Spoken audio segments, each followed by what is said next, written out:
It's now time for our weekly political segment, Texas Face Off. Joining me this morning is Ed Espinoza, Executive Director of Progress Texas, and Matt Makoviak, Chairman of the Travis County Republican Party. Now, thank you guys both for being with us Good to be this here. morning. Appreciate it. So, first thing I want to talk about is about state lawmakers that are in session. It's wrapping up here. Next Monday is going to be the last day of this session, and so there's two priority bills that they're still in conference committee here. Now, property taxes with the rollback rate reduction and school finance. Both chambers agreed to 3.5% on property tax. So can you guys explain to me what is the holdup here?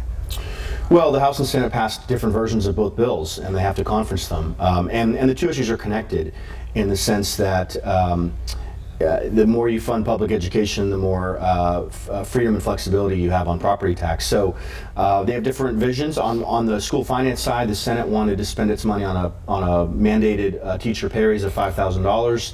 On the House side, they wanted to do a pay raise, but also give the money to school districts to give them some discretion. On the property tax side, the issue is whether school districts are going to be held at a 2.5% cap, where all the other jurisdictions would be at 3.5%. So they're working out the differences. If they don't get both or either one done, they're going to have a special session. Nobody wants that, so I think they'll get them both done. I mean, we are really down to the wire here on both of those. Yeah, and they're huge issues. The thing is about a special session that I think is really risky is that you're not going to fix school finance in 3 weeks. It's hard enough to do it in 5 months of a legislative session. So hopefully there can be some resolution here at the end of the session after months of working on this. But if not, we may go to a special, and we may go even beyond that. Who knows? It's such a big issue. It's one that touches people's lives. The property tax issue is one that we feel every day, especially here in Austin. So I'm hopeful that we see some resolution. I'm not very happy with some of the things that are on the table. I think the 3.5% cap is punitive to cities, and I don't think it'll see much relief for taxpayers. But the bigger issue is school finance.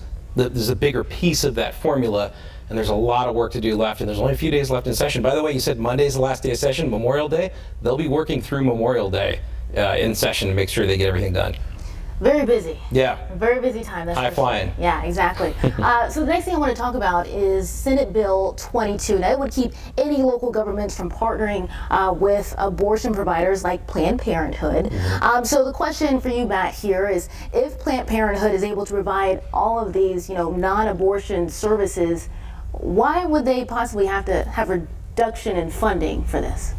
Well, I mean, Planned Parenthood is not the only healthcare option out there for women, and it's an option that I think many people feel makes abortion part of their profit, part of their profit center. So, if you oppose on religious or ideological grounds abortion, you wouldn't want to see taxpayer dollars in any way go to Planned Parenthood. There are community health centers, there are pro-life health facilities all across the state that offer those services. So.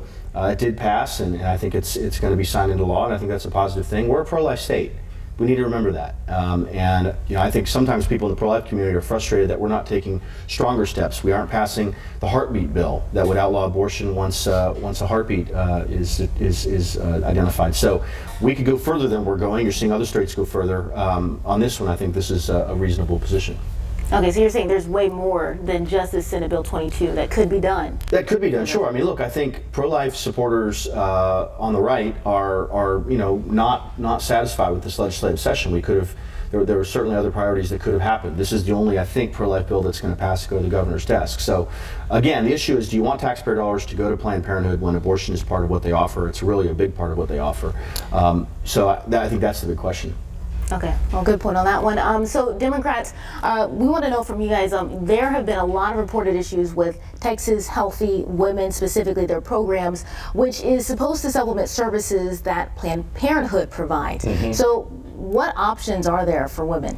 So let's be clear on this, because the Texas Health program cut a lot of services and a lot of Planned Parenthood groups out of their program a couple of years ago, and these groups that Matt mentioned have not been able to provide the services. They have not been able to reach the quality of care or even the breadth of their reach to these communities, and now we have a maternal mortality crisis here in the state. Let's be clear about the bill that Matt was talking about the what they call the heartbeat bill. What it really is a 6-week abortion ban. It is the Alabama bill. in the Texas Legislature. Now, fortunately, it didn't make it out of committee, so we're not going to see the light of day on this one, but that is what Republicans are pushing in Texas, and I'll take issue with that. This is not a pro-life state. This has been a state that has been branded that way, but there are millions of people that are in favor of abortion rights in this state, and it's a very important issue for all of us. Now, as far as SB 22, the last issue that we're talking about here that's on the docket now, that is to stop cities from giving land to Planned Parenthood facilities that provide services to low and moderate income communities,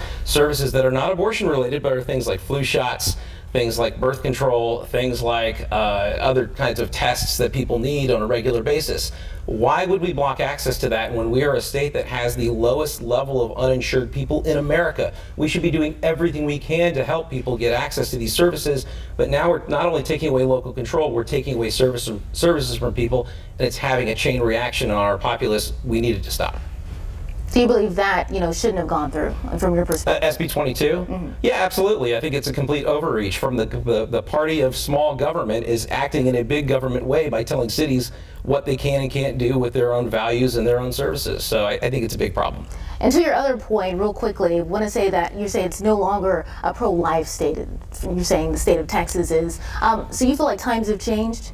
Yeah, absolutely. I mean, when you look at the polling about where abortion rights are in this state, you see millions of people that are giving support for this. This is not a state that is so heavily conservative or heavily red. This is a state that's much more diverse than it's branded as. And there are, like I said, millions of people in favor of abortion rights in Texas. And, I don't think that we should be trying to take away local decisions that have to do with any kind of services, whether it's abortion rights or health services in general. All right, well, thank you so much, Ed and Matt, for being with us today. Appreciate both of your viewpoints on this topic. Now, for our viewers, you can rewatch this entire interview on our website, KVUE.com, right after midday. We'll be right back.